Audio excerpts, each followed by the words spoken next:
Mon plan d'action, c'est de réunir tous les cadres, regrouper tous les cadres. Et à partir de là, réunir aussi toutes les mutuelles des villages pour former un seul bloc et constituer la mutuelle de développement de Tim Lekro pour nous aider à travailler. Parce que présentement, personne ne peut travailler en autarcie si ce n'est pas en société, en coopérative. Et c'est ce que je compte faire pour ma région. Nous comptons en ce moment 21 villages. C'était 24 à l'origine au moment de la création, mais 3 villages ont été détachés et rattachés à la sous-préfecture voisine d'Anoumamba. Donc nous comptons en ce moment 21 villages, dont 11 dans la commune et 10 dans la sous-préfecture.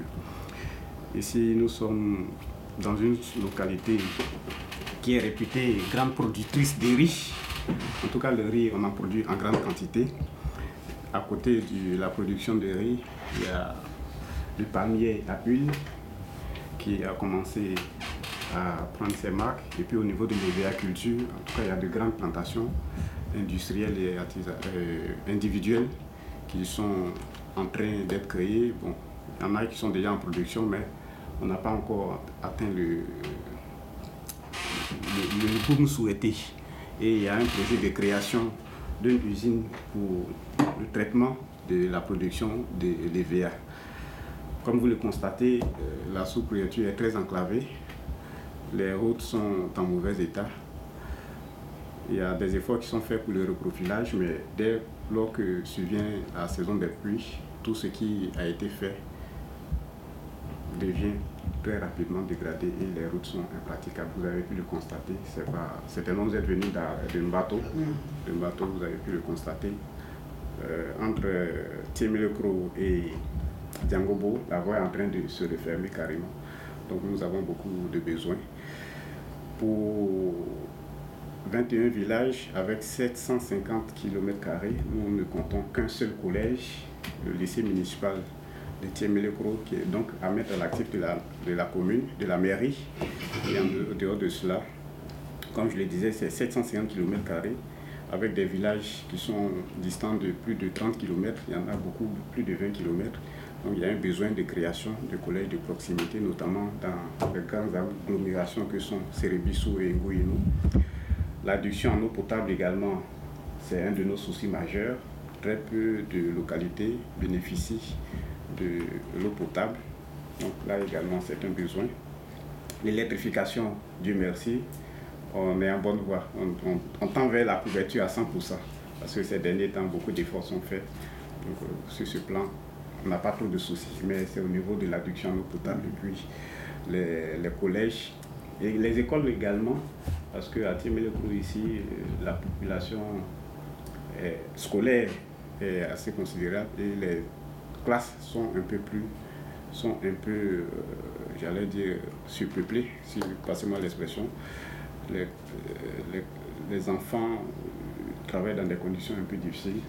C'est que la mairie fait des efforts, mais il y a beaucoup de besoins parce qu'il y a beaucoup de localités où il n'y a pas d'école primaire. Donc voilà, quelques mots, ce que je peux faire comme doléance pour que les opérateurs économiques, les ONG, les associations, en tout cas toutes les personnes de bonne volonté qui veulent aider Tiemelekro puissent nous apporter un peu de soulagement. Nous avons espoir qu'à travers ces entretiens avec les jeunes qui ont manifesté leur volonté de sortir de la pauvreté, que les femmes qui se sont regroupées en associations, je disais tout à l'heure, il y a plus de 20 associations qui n'attendent qu'à être aidées pour pouvoir construire leur avenir. Et nous pensons que par le sérieux de leur intervention, par les interventions de notre chefferie, que l'espoir est permis. On compte sur vous pour que vous nous aidiez à aider nos populations pour le bien-être de l'humanité. Je suis dans la politique, mais surtout, je suis la première responsable, je dirais, locale du développement de chez nous. Donc, on appelle ici conseil régional. Nous avons tellement de soucis que tout ce qui est primordial pour nous, c'est la santé, l'éducation et puis l'environnement. Parce qu'en parlant de santé, il faut parler aussi de l'environnement. Donc, il y a la santé, il faut faire les dispensaires, il faut faire de l'eau potable, il faut faire les écoles pour que les enfants puissent aller à l'école. Mais c'est ce qu'on appelle, nous, chez nous ici, on appelle ça la transformation de la matière première. Il faut avoir les moyens pour pouvoir transformer soit le manioc, soit le maïs, soit le piment, soit même le cacao-café. On peut tout transformer, mais il faut avoir de gros moyens pour faire l'industrie. Il faut aller à l'école, l'éducation c'est très important. Et pour la petite fille comme pour le petit garçon. À un moment, on a mis beaucoup l'accent sur la jeune fille, mais on pense que les deux sexes doivent aller à l'école. Au XXIe siècle, ne pas aller à l'école, vraiment, c'est difficile.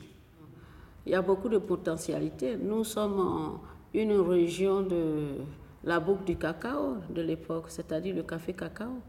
Mais maintenant, on peut faire l'hévéaculture, on peut faire l'ananas, on peut faire, je dirais les vivriers, tout peut se faire chez nous. C'est manque de moyens seulement. Sinon, la tête y est et la terre existe. On veut de l'aide pour créer des emplois pour la population, pour les déscolariser et même pour ceux qui n'ont pas été à l'école. Parce que c'est la main-d'œuvre aussi. Et puis, je m'appelle Mme Aka Véronique, présidente du conseil régional du Morne. Je souhaiterais des aides pour pouvoir aider la population de notre région.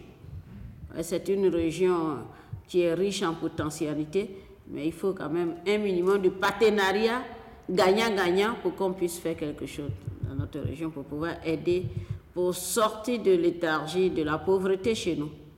Donc je souhaiterais ardemment que vous ayez même, je dirais, aller jusqu'à dire, ayez pitié de nous pour pouvoir nous aider.